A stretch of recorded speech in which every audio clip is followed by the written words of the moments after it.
Okay, you're on, Pamela. Okay, you guys can hear me okay, right? Very good. Well, good morning, good afternoon. Thanks for joining us for a little foray through astrology. I've been doing this for a very long time. I think I started creating charts when I was a teenager, and that's probably about 60 years ago. So I have a little experience with this. And Dawn and I had talked at the beginning. I would love to field your questions. That makes it very interesting for myself and for you and for others as well. It'll be really helpful if instead of trying to raise your hand and unmute or speak and me having to scroll through the gallery to see who it is, if you could type your question in the chat box so that everybody can see it. If you have something that's highly personal and you don't want your name associated with it, you can type your question just to me or to Dawn. And we don't have to reference you. I can just reference the question and try and give as much answer as possible. Yeah, Dawn? Pamela, yeah, I'll just mention two things. One is that we are recording this session, so that's important for you to know. We're recording it for anyone who can't be here for now. Again, if there's something personal that you want to write and you don't want your name associated with it, you can even just write, anonymous, and we'll answer the question without your name. So that is possible as well. And then Dawn has provided in the chat box the astrology quick reference guide. If you didn't download it ahead of time, many of you might not need it. It's a great just 4-page handout I threw together to help you sort of look at the basics of astrology and follow along, and then to have it as your own guide when you're playing with your chart or somebody else's chart. So we begin. An hour isn't a very long time, and I've always thought like a little bit of knowledge about astrology can be a pretty dangerous thing, but we're just going to do it. We're just going to go there. So astrology is a tool. It's a tool like a hammer. It's like any other kind of tool. It's good for some things. It's not so good for other things. I use astrology to understand my clients better. I use it in my practice to understand how they might best receive and process information, because that's what I do, is I give people information, and to know that they have a particular way of hearing something helps me to get the information across. I use it for myself to see what's coming, to look around the little corners that I am not able to see from just sitting in my own stuff. So, and for that, I look at the transits and how they connect with my natal chart, and we'll talk about that a little bit. What I don't use it for is to determine how I live my life. I will not help somebody become dependent upon astrology. Astrology is here to be used as an adjunct to making our own decisions. It's not a replacement for personal responsibility, but it is a help. And as to the predictive value of it, I think that that's sort of up in the air. I can tell a client that this most likely will happen if they continue to do things exactly as they're doing. But if they've called me for a reading, chances are they're doing their inner work, and they're going to start making some changes if they hear something that they find they want to change. So the predictive value then shifts. Once you start working with things as they are, you change potentially the outcome. So it's in the planets and how they are placed in our chart don't dictate to us how we are or who we are, but they are indicators of energy that we have available to us. And in our natal chart, they're indicators of tendencies that we strongly have, or processes that we lean toward. And to wrap your brain around astrology, you need to understand that it's some of it's based on illusion. and we can talk about that. It's a very geocentric perspective, so we make the assumption that the sun revolves around the earth and that all the planets revolve around the earth. We make the assumption that we then are the center of the universe, that everything revolves around us. So it's a geocentric, egocentric perspective. And a natal chart is formed like a clock, with the beginning of the chart at 9 o'clock. Were you all able to download your chart so that you can sort of walk through this with me as I kind of orient you to a chart? Hang on one second here. So it's like a clock. There are 12 houses in the chart and it starts at 9 o'clock, and there are axes that divide the chart into quadrants. The axis that runs from 9 o'clock to 3 o'clock runs from your ascendant to your descendant. And the axis that runs from 12 o'clock to 6 o'clock runs from your medium Celi to the Imam Celi, which divides the chart into where you are visible and where you are hidden. At these points of intersection of the axis to the circle of the chart, these are the angles of the chart, and they're places where there's a lot of action. There's a lot of tension in the angles. And when a planet naturally crosses one of these angular points, you can expect a little bit more energy to be available to you. The way I like to look at astrology is that it's a cooperation or a collaboration between the planets, the signs that they're placed in, and the houses that they live in. So the planets are energy, and the sign that the planet is placed in is how that energy is going to be expressed. And the house is where in your life it's most likely to affect you. So consider a planet to be like a person, a personality. And when it stands alone, which it never does, it has certain qualities. Just like when you are at home alone, you are expressive of yourself in a way that nobody else will ever see. And then as soon as you are in a certain milieu, so you're at work, then there are going to be different qualities that you display. When you are at home and comfortable with your family, there'll be another set of qualities that you display. So that when the planet is in one sign, its qualities are expressed in the container that that sign provides for it. It now has to express itself within the confinements of the qualities of the sign. And when it's in a house, then it's even further constrained, and it has more of a focus. Like now it has an energy, it knows how to express it, and it knows where to direct it. So that's where it's valuable. You can look and see an area of your life where there's a lot of activity in the moment, and look to your chart to see what's transiting that house, what lives in that house, what might be transiting opposite that house. All of these different interactions will give you an indication of why something is happening and what's available to you to use. What kind of energy is there for you to use? So if you have the Astrology Quick Reference Guide, we'll take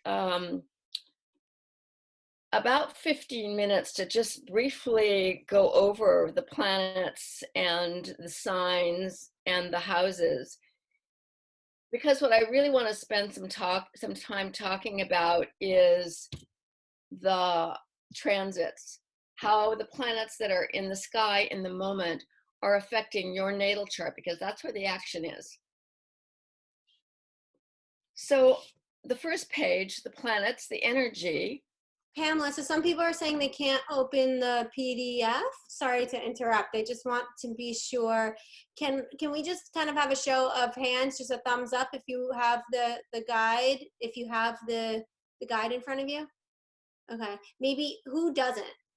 Who wasn't able to? So we've got a few. 1, 2, 3. So do you see it in the chat and you can click on it? Was anybody else able to successfully click on it? You can unmute yourself if you need to. Just want to make sure they have what they need. This is Maya. No, I can't access the PDF. Okay, so it's not clicking. Okay. Mine clicked. I couldn't access the PDF either, but I copied and pasted the link. Mine opens. Okay. Okay. So you know what? It's on the link actually. Let's see. Yeah, if you go to the link in, I'm gonna put the link back in this message because that will be the easiest way. And at the very bottom of this page on the link, you'll see where it says click to download the astrology guide, and that will be everything that you need. If you can't grab it from, sorry, let me put it in here, and then we'll hand it right back to Pamela. Just a little. Yeah, we can wait a few minutes for people to download if they want, so that they have this too. Yeah, because I think otherwise you know people lost, right? Yeah. So if you click the link that I just put in the chat now, it takes. Oh, I downloaded it now. Do you see it? Okay. Yeah, me too. It works. Okay, yeah, at the bottom of that page, it says click here to download an astrology guide. So that's what Pamela will go through then. Were you able to get it, Mom? Yes. Okay. Yep. I'm going to email it to you because I know. I got it. Okay. Okay, so who doesn't have it still? I think I don't have it. Maria doesn't have it. Maria. Maria doesn't have it. Okay. Can you get it to Maria? Yep. Maria, just drop your email in here and I'll get it to you. And Lori, it looks like has it. Just drop your email there and I'll email it directly to you. Where do I drop it? Do you In the chat box. Chat. Chat box. So down at the bottom of your, do you see your chat box? Down at the bottom of your Zoom screen, you have a little icon that says chat. If you click on it, it'll open a sidebar to the right. No, I don't see that. But I could. Oh no, I lost you. Wait. Maria, I'll get it to you. I'll find your email. If you find the chat, write it in there. Otherwise, I'll find your email so we can continue. Okay, my email. Okay, fine. Okay, shall I continue? Yes. Okay, thanks, Maria. So when you are, just say you want to navigate somebody else's chart, although I know that you really want to navigate your own because it's so much more fun. The sun and the moon and the ascendant are the three biggest indicators of the self. The ascendant isn't actually a planet, but it's a point in time. It's where in the world the sun was rising when you were born, because we aren't all born at sunrise. So it's the constellation and the degree within the constellation that the sun was located at sunrise at the time of your birth. And it's with the ascendant that we can determine the houses that the planets live in. The ascendant changes every 2 hours. So without an accurate birth time, you won't get an accurate chart. You can see where the planets are in their signs, but you won't be able to locate them exactly in the houses. There are ways that this can be rectified that are tedious. We could do a lunar chart rather than a solar-based chart. We could, if you have enough years under your belt, we can look at some of the life-changing events and look at the planets that would have caused that and create that. But without, and then still then it's a crapshoot. So having your birth time, birthplace, birth date are important for creating an accurate chart. The sun is the self. It's our expression of our ego, our self. And that's like the core self. This is who we are. And then the ascendant acts as the filter through which we express that to the world. So people who are born with the sun on their ascendant, so that their sun sign and their ascendant are the same sign, are pretty much what you see is what you get. They are I wouldn't call them more integrated, but they are expressive of who they truly are.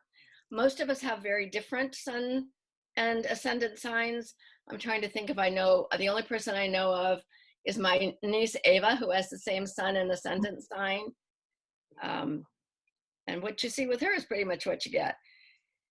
The moon is also indicative of the self, but it's indicative of how we see the world, how we take things in, how we receive. So the sun is how we project who we are, and the moon is all those filters that we bring in with us that shape how we see what's going on in our environment. And you know that we don't all see things the same way. So everything that we have experienced in whatever we consider our past to be it helps form those filters about perception. Mercury is how we communicate who we are. It's also how we take care of business in daily life. The words mercantile or merchandise or marketing all come from the word Mercury. So communication and interaction, our intellect, how we use technology. And I've made a note here on the reference guide that Mercury it rules what's called Kairos time, that stream of consciousness time that we fall into when we're doing something that we really like, and where we fall in between the minutes and we don't realize we've been working at something for 2 hours. It just seems like it's passed in a flash. Venus is our indicator of love and beauty and abundance. Where Venus is placed in your chart will tell me how your style of loving, or where you fall on the scarcity abundance spectrum. Mars is an indicator of our courage and our passion and our willingness to take risks, to take big leaps. Contained in all of these planets are also their shadow sides. Mars is a warring god. He incites us to riot when we need to. He backs us when we're in conflict. Jupiter is our giver of gifts. He is magnanimous and generous and brings opportunity into our life. And for all of his generosity, he's not very discerning. So Jupiter is dependent upon cues from you about what it is you want more of. Jupiter will not say, oh, I understand that Dina really enjoys lilacs, and so I'm going to give her more lilacs, because if Dina's just looking at the weeds under her lilac bush, that's what Jupiter sees, and Jupiter will provide more weeds. So where you focus your energy and your attention is where you will receive more in abundance from Jupiter's gifts. Saturn is our teacher, the teacher of lessons and the bringer of challenges. The challenges are important. It's our growth edge. We often don't grow from a place of comfort. And so a little discomfort from a challenge that we face, or an obstacle on our path, some frustration, forces us to access new gifts and new tools to overcome these obstacles. He is also the ruler of Chronos time, which is linear time. He's the time master, and he moves slowly. In Hindu astrology, he's depicted as an old man with a limp. He walks slowly, he moves slowly, he's cautious, he's careful. Right now in the sky, Saturn and Jupiter are fairly close to each other. They're not in the same sign anymore. When they were both in Sagittarius, and soon they'll both be in Capricorn, we'll feel a push and a pull wherever that affects you on your chart. Saturn is wanting to give more and throw caution to the wind. And I mean, Jupiter will want to do that, and Saturn will want to pull us back, tell us to take it easy, to slow down a little bit.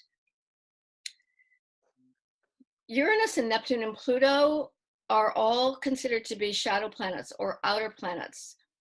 Saturn is the last planet that we can visibly see, the last planet that reflects any amount of light.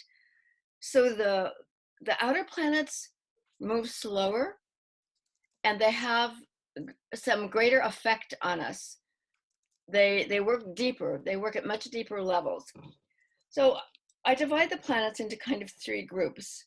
The personal planets, which are Sun, Moon, Mercury, Venus, and Mars. The transition planets, which are Jupiter and Saturn. They're also more social planets. And then the outer planets, Uranus, Neptune, and Pluto. Uranus is an indicator of awakening and sudden change. He's most notably felt in our lives at about age 42, when we have a Uranus opposition and we feel a real need to make a shift, to kind of reinvent ourselves. It's midlife crisis, essentially. Neptune moves even slower and is the bringer of sort of a dreamy, illusory fog that we can find ourselves in. When we have a significant Neptune transit, we need to really find someone in our life that can give us a good reality check. We may lose touch with the basic tenets of reality for some time. And Pluto is our transformer. He takes us deep into the underworld to look at our shadow elements. He governs death and dying and those things that we need to let go of, that we need to let die in our lives. On the second page, a real quick zip through the signs. Aries begins the zodiac. It's the place of spring. We start with Aries, a fire sign, in March. This is ruled by Mars. So it is about our initiation into the zodiac, our initiation into a project, our courage, our bravado. Aries is helpful when to have a significant planet in Aries or a significant transit to whatever house Aries is in. It's a good time to start a project with Aries behind you. Taurus is our relationship to our things, and one of those things being money. So being traditionally ruled by Venus, we surround ourselves with things that we like. We find our strength there. Taurus is represented by the bull. This is where we can get stuck. This is where some of our power is. Gemini, the sign of the twins, is ruled by Mercury, and we see possibilities with Gemini. We communicate. It's a sign of communication, of business and commerce. It's a dual sign, and so we can often get caught in decision-making process when we have a significant transit to Gemini. Cancer is our emotions, our connection with nurturing, mothering, our own inner mother, how we mother others, how we prefer to be nurtured and mothered.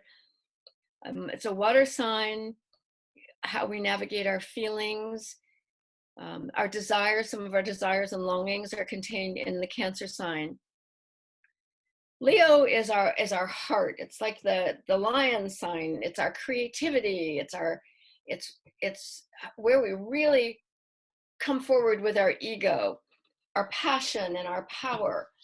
Our strength is leonine.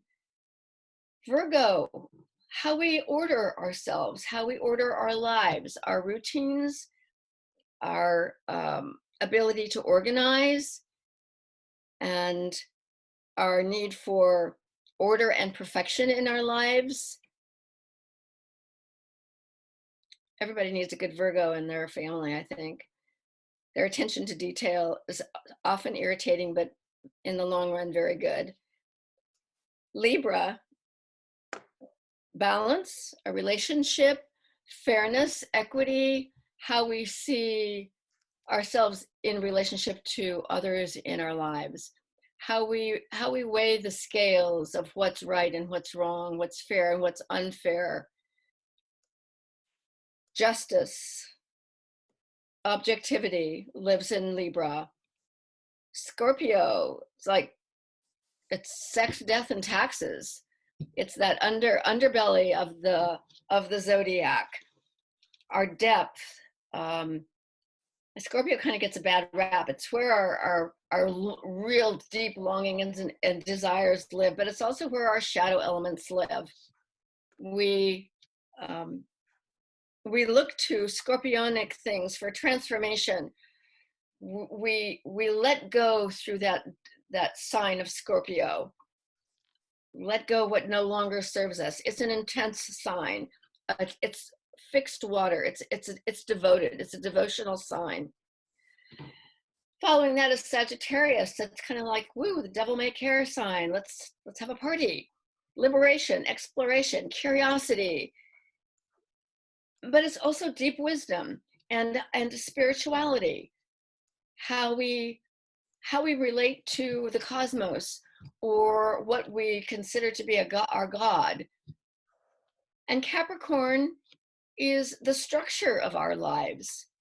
Just like it's the structure of our body, it rules our skeletal system. It's how we manifest our desires into the world, our relationship to physical reality, our boundaries, how we look at the patriarchy or things patriarchal, our father, authority. Aquarius, innovation, new ideas, new ways of thinking outside of the box. But it's also being aloof, not being mainstream. There's a tendency for Aquarians to isolate, to pull away. And Pisces. I'm a Pisces, I just give it all away. It's like we can live in illusion, or we can live in this spirit, the spirit of freeness and boundarylessness. But it is the sign, it's the last sign of the zodiac. So it's where we wind up, where we launch into the greater part of ourselves, or where we launch out of life into afterlife. It's where we wrap it up and let it go. And then lastly, we'll just zip through the houses, because the houses, where your planets and where these signs are, where they live in your chart, are where you're going to feel the greatest effect, the greatest effect of their energies. The first house is our identity, our physical appearance, our personality, how we like to be seen. The second house is our resources, how we value things, material objects, what we acquire. And it's not just like furniture and clothes, it's what we put into our bodies as well. It's the food we eat, it's the thoughts we put into our head, it's what we take in, what we accumulate and take in as ours. The third house rules our relationships with our siblings. We start to become a little bit more other-oriented with the third house. With siblings and our close compatriots, our style of communication, our the way we think, the way we write, the way we speak. It's also art. The arts are located in the third house. People with a lot of third house planets are usually artists or artisans of some sort. Our fourth house, and this is an angular house now, this is our home, our family, what's dear to us, what we hold close. Also rules real estate and cars, modes of transportation. There's a in the Hindu tradition, that was important. You know, you may have a bad home life, but you'll drive a nice car, depending on how your fourth house is aspected and what lives in it. Here we receive and give our nurturing, our ability to support others, and how we like to be supported, how we can receive that kind of nurturing from others in our lives. Our fifth house is children, creativity, our self-expression. It's play and fun. It's casual sexual relationships, kind of in the play and fun category, I suppose. We begin to integrate into the world with the fifth house, and we do so with a light heart. In our sixth house, we relate to our bodies. This is the house of health. Also the house of service, being of service in our community, in our world. The house of servants and of debt. So you can see that this service is paying off, being of service is paying off what we feel might be a debt to our world or to our community. Seventh house is the house of marriage and contractual relationships, business relationships as well as personal relationships. How we honor our commitments. This is opposite the first house of self. So we learn much about ourself mirrored to us from the relationships of our seventh house, our partners. You know, a good relationship is one that mirrors back to you who you are, as much as we like or don't like that. The eighth house is the house of longevity and death, of inheritance, other people's money that we have to pay, taxes, inheritance. Did I say that? Inheritance? It's the house of our ancestors. It's ruled by Scorpio traditionally, and so it's a house of rebirth, like the phoenix rising from the ashes. We begin here to explore our mystical union with ourselves. Who are we as divine beings? Who are we as mystical beings? The ninth house, we expand. The eighth house was an inward turning. The ninth house is outward turning. Foreigners, foreign travel, long distance travel, philosophy and higher learning, our connection to the cosmos we begin to explore here. It's a house of spirituality, where we begin to question, who am I? Why am I here? The 10th house is our house of vocational path, how we take ourselves into the world through our work, through our vocation. It's a house of purpose. It's our house of dharma, where we feel called to apply our energies. It's the house of authority and leadership, where we step up as authoritarians in our field, as leaders in our lives. The 11th house is our relationship to our communities, to our larger body of friends. This is where we identify with a group, we find our tribe. The 12th house is karma and completion, endings.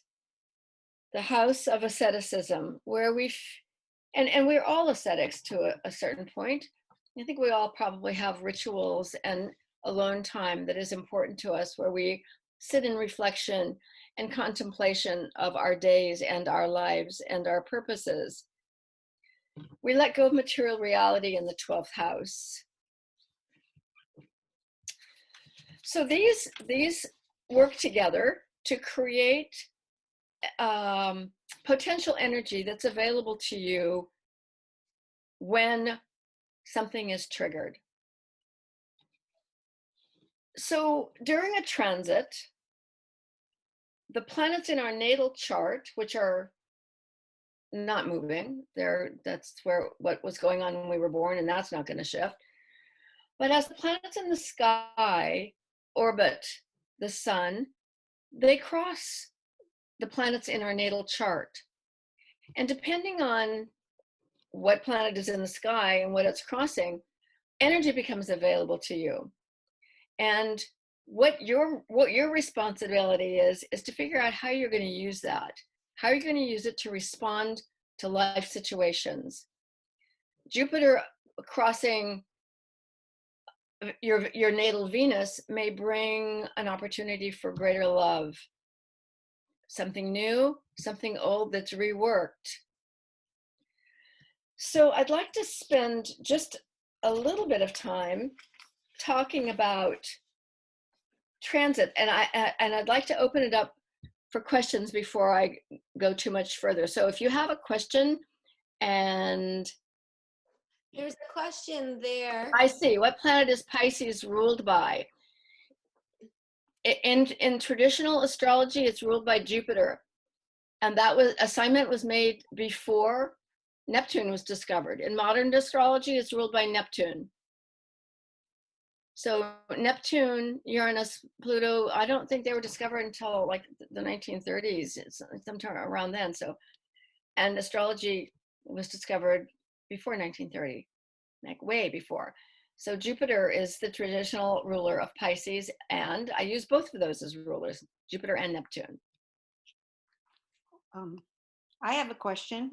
Yeah. What if you're on the cusp? So if you are on the cusp, first of all, can you tell me what your name is? That's It's good. Gail. It's Gail. Gail. Okay, thanks, Gail. If you're on the cusp, you're going to show tendencies towards both of those signs. You'll be pulling from the sign before you, and you'll be moving into the sign after you.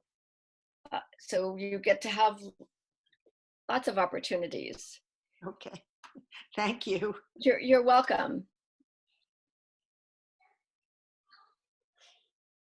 So we have another question Pam? there. Go Yeah. ahead. I have a question. What is considered the cusp? How many days? So it changes from year to year, but it is when a sign moves from 29 degrees and whatever, 6:59 minutes and 59 seconds into 0 degrees of the next sign. So if you're like at a 29 degree, if a planet's at 29 degrees in one sign, you're also going to show you're going to use the energy from the other sign at 0 degrees as well. You'll be straddling both signs. And a cusp, a good cusp is within a couple of degrees. It's not like within 5 degrees. That's a little far. So within 2 degrees, I hold it to about 1 degree either side of the line. Did that answer your question, Deb? Yeah, I was thinking of days, not degrees. So, and again, from year to year, it changes. Okay. I have a question. Yeah. If you have Pluto and Uranus in your 6th house under Virgo, what does that mean? Wait a minute. Pluto and Uranus in your Virgo 6th house. in the 6th house. So Virgo in the 6th house, that's a natural. Mm-hmm. Pluto and Uranus are going to want to shake up your organizational patterns. When those planets are triggered, when something crosses them, the order that you have subscribed to and held is going to get shifted. Okay. Does that work for you, Heather? Yeah, I guess so. I mean, so it's in the process of shifting now. I'd have to see your chart. So let's see, what is... Pamela, I thought it could be fun. I don't know if she has it available on the screen, but we can do a screen share if somebody's brave enough where we can actually look at their chart and you can help them maybe, understand that a little bit. Because we do have a question here that came to me privately, is how do we read our chart printed from astro.com? So that might be helpful. I don't know if Okay. is brave and would like to Who share. wants to throw their chart up there? I mean, I certainly can, but I'm going to sit back. So if nobody joins on, then, but if anybody else would like to. Oh, Michael's coming. Oh, it is. Okay, so I have Michael's open, and I'm going to share this with everyone and Pamela.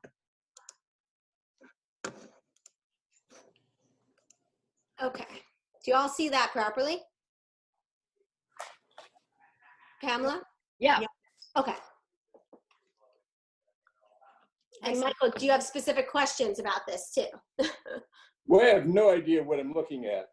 Yes, I was thinking that that might come up. So what's missing are the axis lines. So I'm going to assume, let's see, that Michael's ascendant. I don't have the time of the birth. Oh, you don't have the birth. The time of the birth is unknown. Okay. You know, then I really can't give you an accurate reading of your chart. Okay. So Courtney asked what the red and blue lines mean. These are how planets are related to each other.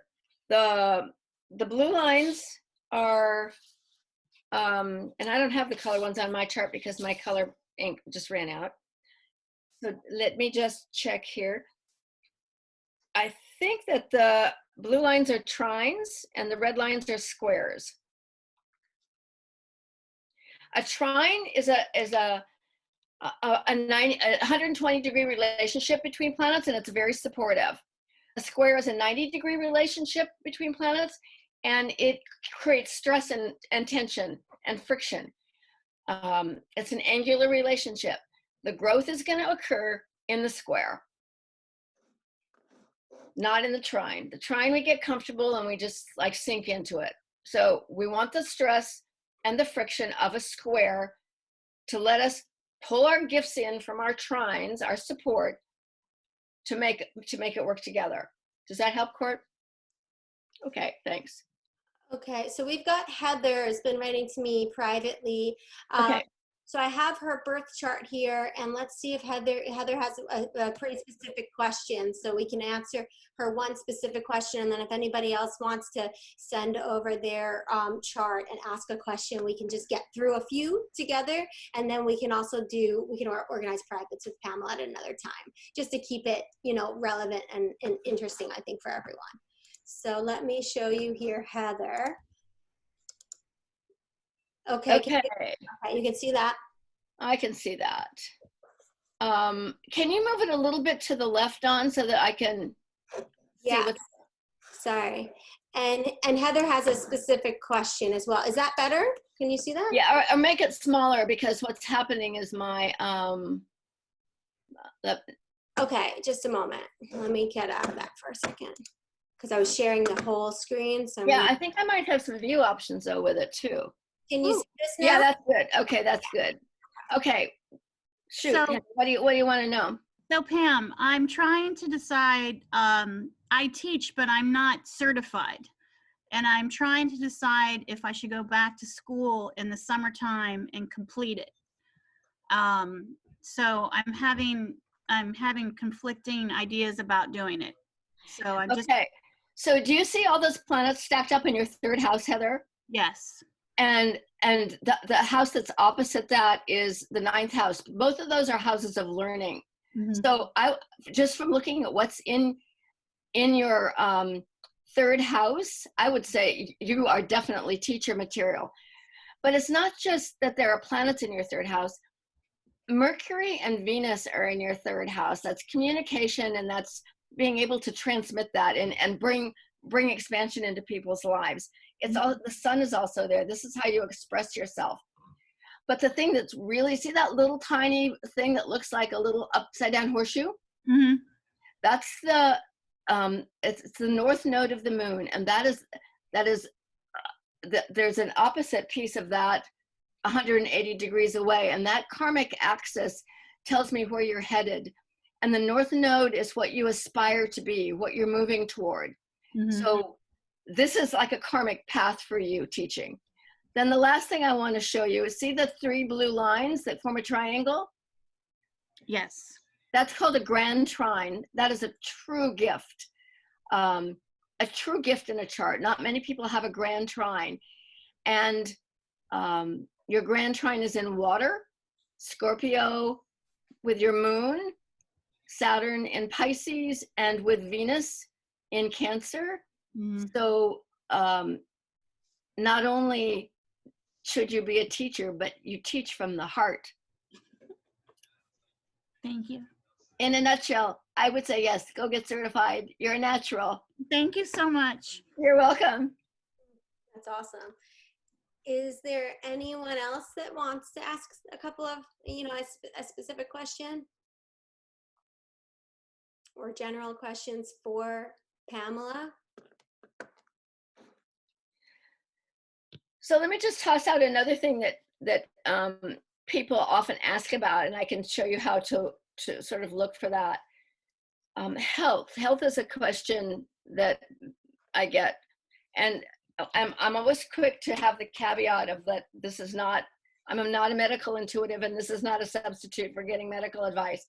But your sixth house is the house of health, and oftentimes when Saturn is transiting your 6th house, you need to be careful about your immune system. So if any of you now have Saturn transiting your 6th house, wear your mask when you go to the grocery store, please.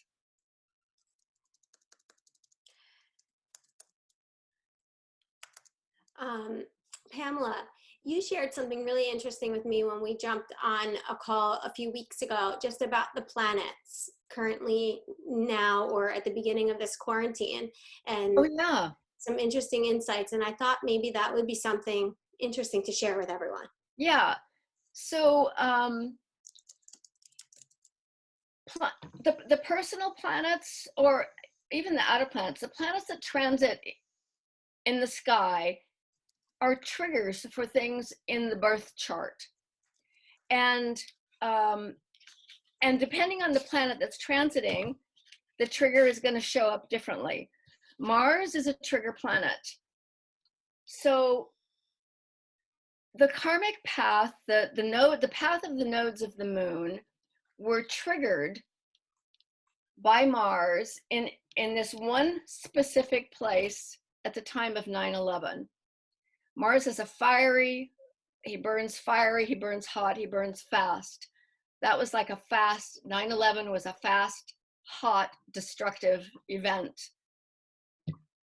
And the exact same astrological configuration was triggered again by Mars this January, when Australia went up in flames and coronavirus began to spread like wildfire. And one of the symptoms of the coronavirus is a high fever, it's a heated thing. I'm a student of Vedic astrology, Hindu astrology, and my teacher said, yeah, he saw that and he didn't exactly know what it was going to look like. Nobody thought it might be a pandemic, but we were kind of looking for some sort of destructive world event that was hot. And when those wildfires were in Australia, I kind of thought that was it, but apparently not. So it's interesting to see how these cycles can repeat themselves and show up for whatever reason we feel they need to show up.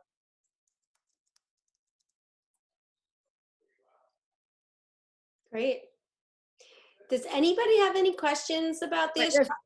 There's one more question from Elise. From who? Should I answer that? It's the question, what does it mean if I have Jupiter, Venus, Uranus, the Sun, and Pluto in my 7th house? Well, it means a lot. It means that relationship is really important to you. Really important. It is for you a life path and a path of self-expression. It's transformative. It's relationships for you are both deep and superficial, but they're crucial. you must be in relationship in order for you to feel like you are fully and completely expressive of who you are. Mm-hmm. Okay, I better get in one then. Okay. And so, what sign is in your 7th house? What do you mean? What sign is in the 7th house? So, Oh, just on the yellow part, or? so you see this the dark line that says DC. Yeah. What's the little symbol that's next to that? The little. You mean that's like on the inside where That's like kind of in that little like that little rim. Oh, okay. I mean, where the blue is, there's nothing. It just says DC, and then there's that yellow ring around, and there's like a green M, looks like an MP. I don't know what that sign Oh, means. MP. Okay, it's Virgo. I just want to know what sign. Okay. So, yeah, so with Virgo in the 7th house, your style of loving is pretty organized. You might have looking for a relationship, you probably have a checklist. Mm-hmm. And, yeah. and it might be easier to find a relationship if you ditched it. Right, ditch the list. Yeah, ditch the list. And there's also in my 7th house, the other sign above that is like a yellow, looks like a person laying down, like person laying down. Yeah, with a, it's like a yellow, or it looks like, I don't know what that symbol is. It's like a straight line, and then it has a hump. Oh, that's Libra. Okay. Oh, that's yeah, I'm a Libra. Yeah, I see. It does look like a person laying down. This is an interesting perspective. So Libra is the natural ruler of the 7th house, but since Virgo is on the cusp, mm-hmm. the house is ruled by Virgo. Okay. But your planets are probably distributed between those 2 signs. So you get help from Libra. You really get help from the natural creator of relationship and harmony and balance. But still, ditch the list, Elise. Okay. Sounds good. Okay. Thank you. You're welcome. So it looks like we might have one last question, or did you address this, Pamela, from Kayo? Is that how you say it? I'm not even sure. Do you see that here? What does it mean to have Sun, Mercury, Venus, and Mars in my 8th house? How do you say your name? It's Keo. Yeah. So Mercury and Venus and Mars and the Sun are all very personal planets. I would say that you are quite an intense person. Yes. And that you don't leave stones unturned. So to sit down and have a conversation with you, it would be a good undertaking. Like your comment would be, well, what do you mean by that? What's under that for you? You want to know what makes things work, what lies beneath. So you'd probably be a kick-ass therapist. I'm a nurse. There you go. But actually, people find me, and I often find that I am a therapist to a lot of people. So, Mercury is considered to be a psychopomp. Mercury guides souls from the land of the living to the land of the dead. You would probably make a great hospice nurse or a death doula. Yeah. Interesting. Thank you. You're welcome. Wow. Keo, thank you so much for being here. It's been fun, you guys. Thank you so much for tuning in to astrology. Thank you.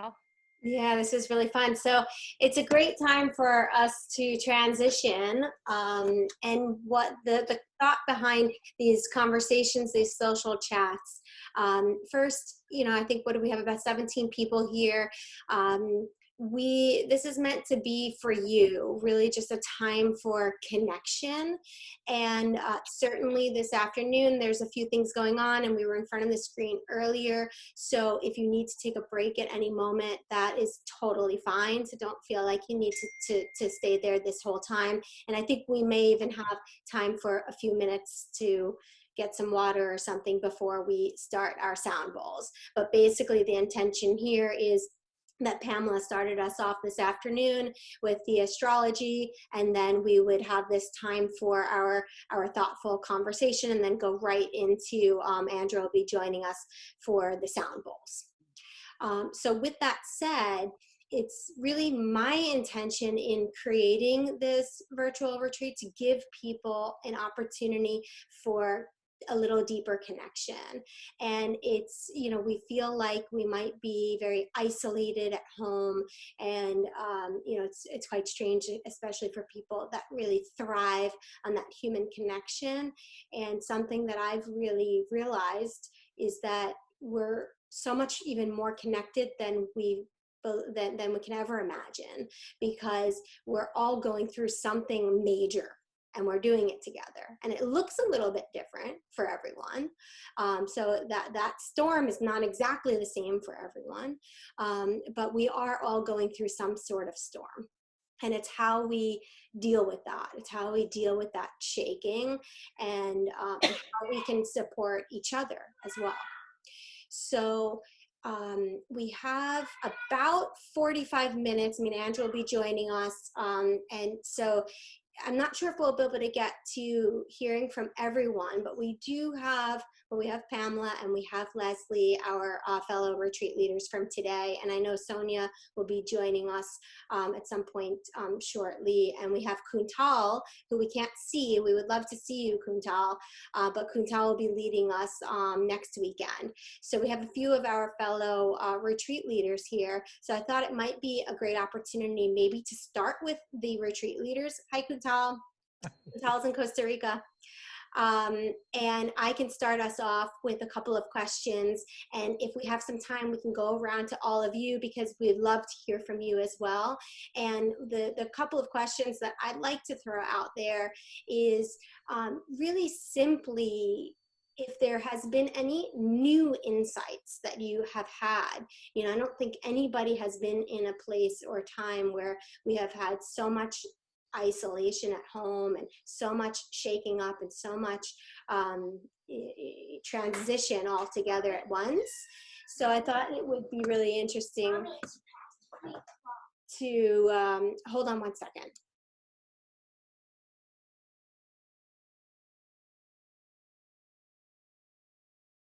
Sorry. Am I back on? Yeah, and the visuals were good. Oh, did you see me? I'm like, did I do that? Yeah.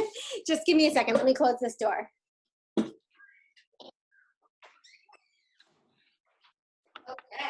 That's my first little boy visit. So, you know, I'd like to just start off by,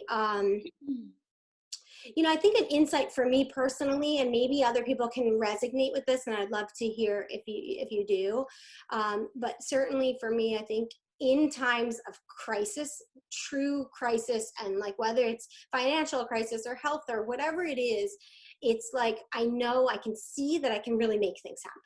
You know, sometimes you don't always trust the things that you can do just in normal life, and it has to take some kind of shaking up to really see that you can make things happen. And I think we all have this inner wisdom and this inner power, and now is the time for us to really be tapping into that.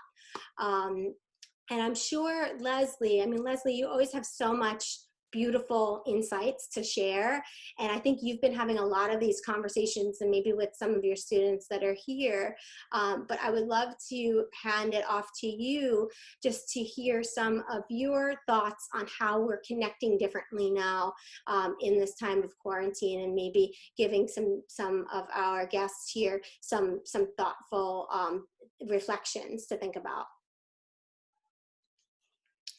You're muted. Hold on. We can't hear you.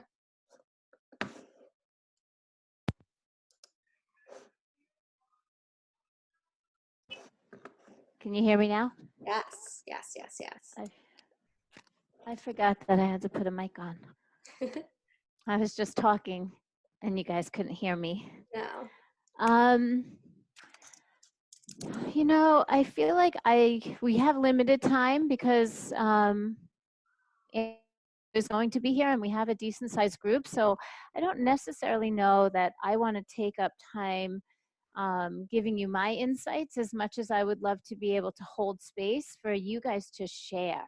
I think one of the most important things about having times like this where we can connect is that we get the opportunity to sort of say out loud and express some of the things that we may be holding.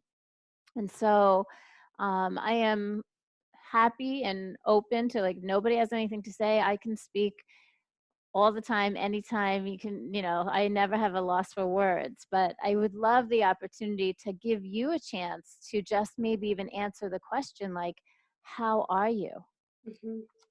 You and know? if there's anything that we can do to support you, especially on this journey that we're retreating together and hopefully getting to know you a little bit deeper from now, you know, into the next few weeks. So if there's something that we can do to support you, we would love to know. And you have 16 people here who I'm sure would all love to support you. I think a safe space where you could just say anything too. Like if we could all make a commitment that, like, what happens in retreat stays in retreat, you know, and like that you have an opportunity just to be able to, like, kind of say out loud the things that, like, you might be afraid to say in other situations, you know, or with other people. We can't always, in front of our families, we can't always express fear because we're maybe the one who's supposed to be holding them up. And you know, we've all, I think Dawn was trying to say it earlier, that I like to say, like, we're all in the same ocean, but we're not all in the same boat.